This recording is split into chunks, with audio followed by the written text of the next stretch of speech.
All right, well, thanks everybody for being here. I know we kind of changed this around a little bit because our schedule sort of changes, and we appreciate your coming. I just want to make an opening statement, and then we have a couple of other senators who also would like to make a statement. Last week's ruling is exactly what we warned would happen. Amendment 3 is opening the door to dangerous, unregulated abortion facilities with zero accountability. By striking down Missouri's licensing requirements, the court has prioritized the abortion industry over women's safety. These laws existed to protect women from unsafe conditions and reckless providers. Now, back alley abortions aren't just a risk, they're legal under Amendment 3. Missouri must fight back against this attack on life and on women's health.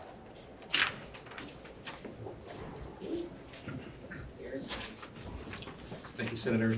Adam Schnelting, Eastern St. Charles County.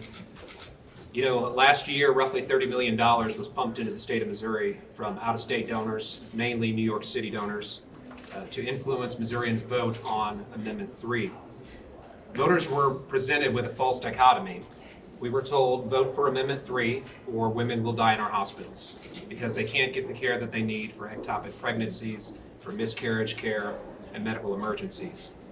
And while that argument was compelling for many of the folks up here who, like the folks up here, have a great love for our wives and our daughters, the argument wasn't just compelling, it was also false and it was deceptive.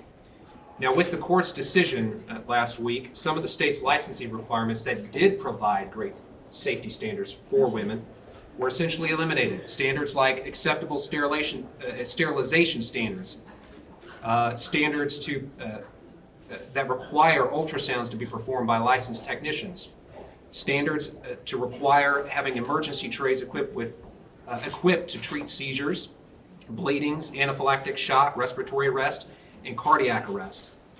And now, serious doubts remain as to whether or not a woman can sue over malpractice or wrongful death in the case of a botched abortion or procedure.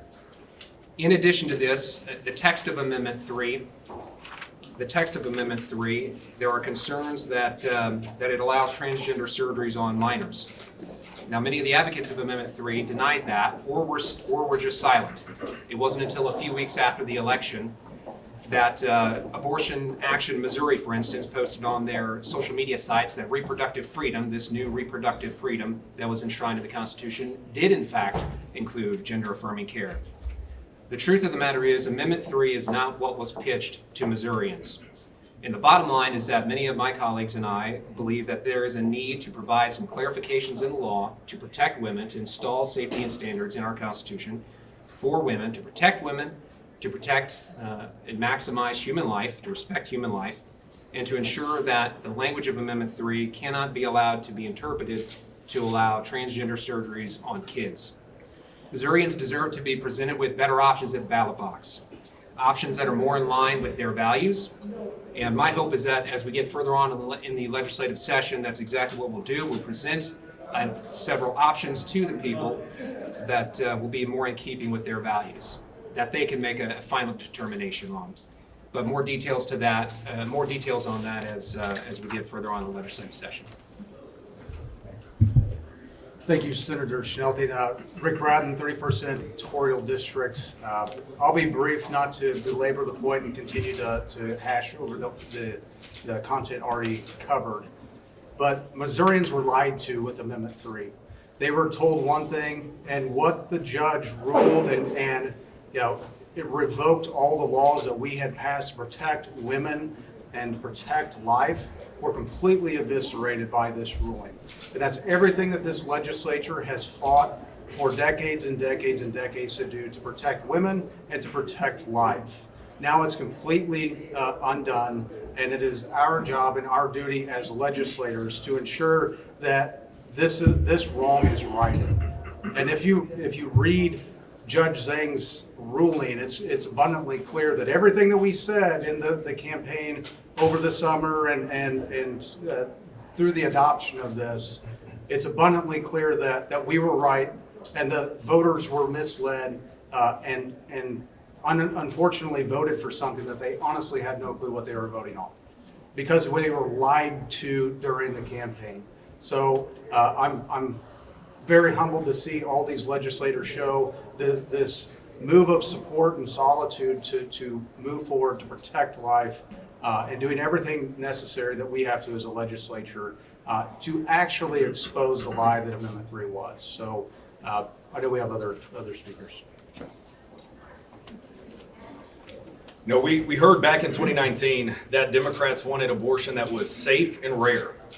Well, due to the judge ruling, due to spending millions of dollars that came from out of state, 3.5 came from other nations, we now have abortion that is on demand at any stage in the pregnancy. No matter how dirty the facility is, no matter how harmful the facility is to women and children, that is now the lay of the land in the state of Missouri. It is our duty in the Republican Party as legislators to come in and stand in the way of the intrusions that are happening with our constituents' life, liberty, and happiness. And as of right now, we need to look back at history and see what has happened in the 1980s when Democrats were leading the charge against partial birth abortion, indicating that life begins at conception and putting that within our statutes. That still remains there today. The common sense people that are here today from the House, the Senate, we are united with faith leaders and community leaders to protect women and children with common sense measures. Several of the bills that are defining these loose terms, these very broad terms that Amendment 3 put forth now into our Constitution, those need to be passed. Allowing the people, similar to what happened in Clean Missouri, allowing the people to have another bite at this apple and clarifying what truly is in our law, what's not in our law, and how we can protect life, liberty, and bodily autonomy needs to pass as well, which hopefully that'll be on our ballot with the leadership of this united group behind us. Thank you for being here. Brad, Hudson, Senate District 33, Stone, Taney, Douglas, Ozark, Texas, Howell, and Shannon counties. As evidenced by the amount of legislators you see here, Missouri Republicans are united in our desire to protect women and to protect children. Last year, a whole lot of out-of-state money was spent pushing an amendment and deceiving voters. This has left us with a climate where the health of mothers, as well as innocent unborn life, is in danger. As legislators, we cannot sit back and do nothing. We must take action, and we are going to take action. I've filed pro-life legislation. Many other of my colleagues have filed pro-life legislation as well. I'm looking forward to working with each and every one of them, as well as members of the pro-life community, to right this wrong that has been perpetrated on Missouri. Good afternoon. Mike Moon with the 29th Senatorial District. I want to go back to some of the founding documents just for a moment. In the second paragraph of the Declaration of Independence, Thomas Jefferson wrote, "We hold these truths to be self-evident, that we are endowed by our Creator with certain unalienable rights. Among these are life, liberty, and the pursuit of happiness. That to secure these rights, governments are instituted among men, deriving their just powers from the consent of the governed." Now, as we break this apart, we hold these truths to be self-evident. That means that anybody can understand these, that our life, our liberty, and our pursuit of happiness comes from God Almighty Himself. And we have taken on a superiority. I think it's a complex, a bad complex that we've taken on to say that we know better than God. We know when life begins, and it's not at the time of conception. Now, I think all of us here disagree with that because God Himself said that He knew us before we were formed in the womb.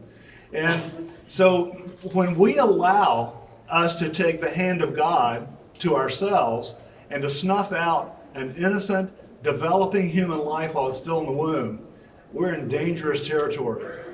And I want to mention briefly here Kansas City article. I don't know when the publishing date was, but it talks about Saturday morning. I believe it was this past Saturday morning, where the first in 15 years abortion procedure took place. In just an excerpt up here, it says,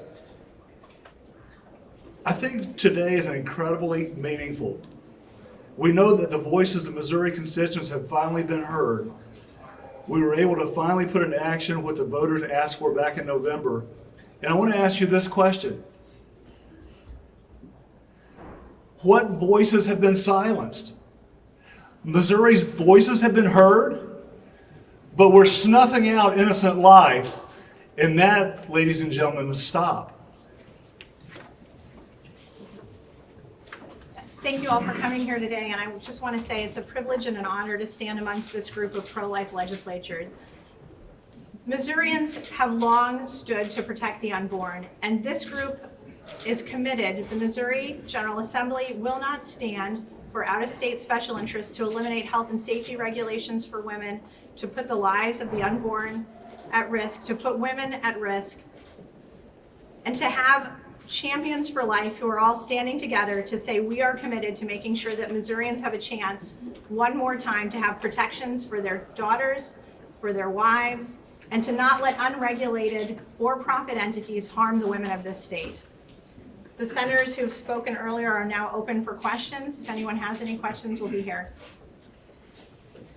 So you've expressed general support for the concept of doing something, but is anyone able to define a little more specifically exactly what you plan to do and when? Yeah, I can take it. Yeah, well, I know we filed several HJRs, SJRs, and the like, and we're working to solidify exactly what those are, but I know we have House Joint Resolution 54 and Senator Schnelting's Senate Joint Resolution, at least as a starting point to where we're going to move along to put before the voters. But regardless, we're going to write this and make sure that this doesn't continue to happen here in Missouri. Any other questions? Did you want to answer? Questions on exceptions. If you proceed to move forward, will there be any sort of exceptions to this? So Because that's been a hot topic leading up to the Just election. repeat the question. Yeah. Just to repeat the question was about exceptions and about where are we going to be going about specifics about the bill. So Yeah, any product that the legislature sends to a vote of the people is going to have exceptions. But that's still under discussion. The legislation is still under discussion. I want to thank you all for being here. We don't have any more details to give you. If you wish to talk to some of the senators or representatives individually, you're welcome to do that. Thank you.